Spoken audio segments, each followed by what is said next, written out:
state legislators demanded police and prosecutors drop the charges against McAlpin. So did the Democrat running for Maricopa County attorney. And again, just moments ago, the case was dismissed. On Thursday of this week, I also convened a large gathering of senior attorneys and members of the community to hear their opinions as they pertain to the case. I have now completed my review and have made the decision to dismiss all remaining charges against Mr. McAlpin. And that leads us to the governor. She's also the one taking action because of our report.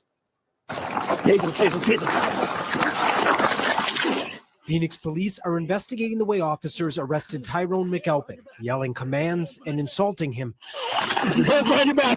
as they repeatedly punched and tasered him. Get your hands behind your back! In response, the governor's office just released the following statement to ABC 15. Quote, Governor Hobbs is committed to protecting all Arizonans and is deeply concerned about the images from Mr. Tyrone McAlpin's arrest. While we await the investigation's results, the governor's office has directed AZ Post to issue reminders to all law enforcement agencies about the training created in partnership with the Arizona Commission for the Deaf and Hard of Hearing.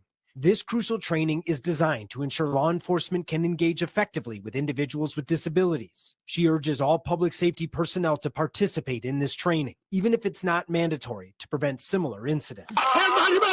After we broke the story, the Arizona Commission for the Deaf and Hard of Hearing put out a statement saying they provided the Arizona Peace Officer Standards and Training Board with special training about communicating effectively with those who are deaf, but those trainings aren't being much utilized. Now, we also heard back from the state police board, and they confirmed they've now reached out to every police agency in Arizona about the training. And when it comes to the internal investigation from Phoenix Police into their officers involved, we're going to stay on top of that case and let you know what happens. Back to you. Okay, so salute to everyone who was around and knows what's going on with this whole Tyrone, the deaf and cerebral palsy victim of police brutality down in Phoenix, who was walking, minding his business. Some white guy says, that black guy over there assaulted me. Two white cops run up. Soon as they open the door, they start punching, grabbing. Actually, to be honest, they were grabbing, but he pulled away, not knowing what's going on. Because remember, he's deaf and has cerebral palsy. So you just jump out the car and you start immediately on your nonsense, right? So now the state of Arizona, the governor comes out and says that she's concerned. You know, one of the tragedies I think here, there are many, but one of the biggest ones is that they actually think they're doing something noble by saying, oh, we've dismissed the charges. We've dismissed the charges. The fact that there are even any charges to begin with, that there are no words. How can you put charges on someone who can't hear and has no awareness of what is going on? You just ran up on the person. In addition, obviously, he actually didn't assault the guy because those weren't charges that were still pending. The pending charges were the assault on the police officer and resisting arrest and all of that nonsense, right? So it's pretty sad and ridiculous that they think that they're doing something. Furthermore, the governor's comments to me were placating. They were political commentary because of the pressure of individuals like myself and those of you out there who aren't going to let up and who realize and understand that, listen, folks, the playing field has shifted.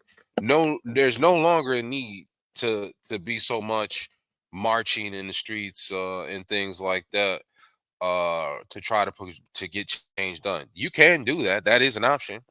But sitting at your home, making a phone call, sending emails, making videos, putting pressure on social media accounts for those agencies, that makes a huge difference. Trust and believe that. It makes a huge difference. And because of that is the reason why this agency, and furthermore, they are under a DOJ investigation where the Department of Justice has determined that Phoenix PD in particular has engaged in racial bias, abuse of excessive force, right? And on and on. They got a whole list of things that they've been doing. So they have taken so much egg on their face. They've taken so many hits. And then you come out with this and you continue to press charges and you come out like, oh, we've really done something. We've called the community leaders. We've done something to really eliminate this injustice. There are no words at the level of ridiculousness that this comes out to. What are the lessons?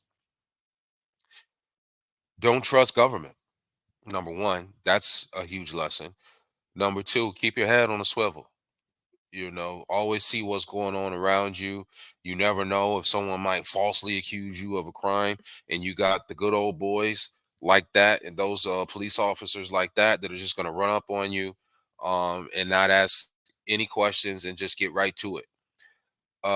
Particularly if you're a black male, a black man here in these United States, you have to have your head on the extra swivel, particularly if you're going to be in an area like Phoenix, and there are many. Usually when we live in cities, we know what areas, what cities, what suburbs are the ones that tend to be more problematic. Don't ignore it like, oh, we're in a post-racial society. The hell we are. We're even more racial now. I would argue, and many would argue, that we're even more racially divided now and more racially problematic now than we were in the 50s, 40s, and 60s. And that's saying a lot. That's saying a lot.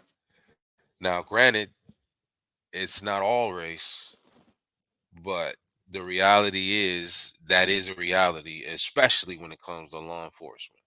To beat up on a man who's handicapped to that extent and continue to press charges and have to have a governor's intervention, state legislator intervention, and county or state attorney intervention in order to get this injustice remedied is ridiculous, is sick, and is sad.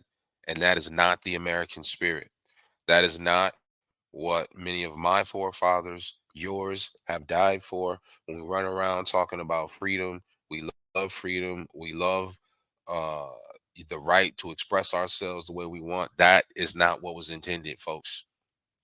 Now, while we know that things like this are the problem, the positive side is the governor and everyone else who made those changes did not do it because it's the right thing. Trust and believe that.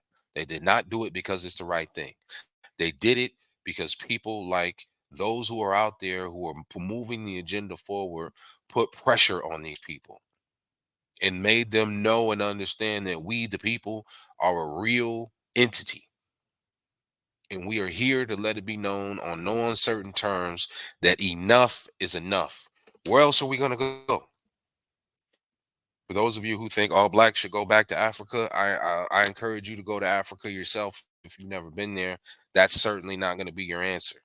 For those of you who think maybe we're white, let's go to Europe. I encourage you to visit Europe, and I can assure you that's not your answer.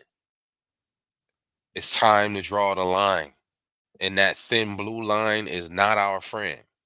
It is our enemy, folks. Do what you can where you are with what you have, and you'll be successful.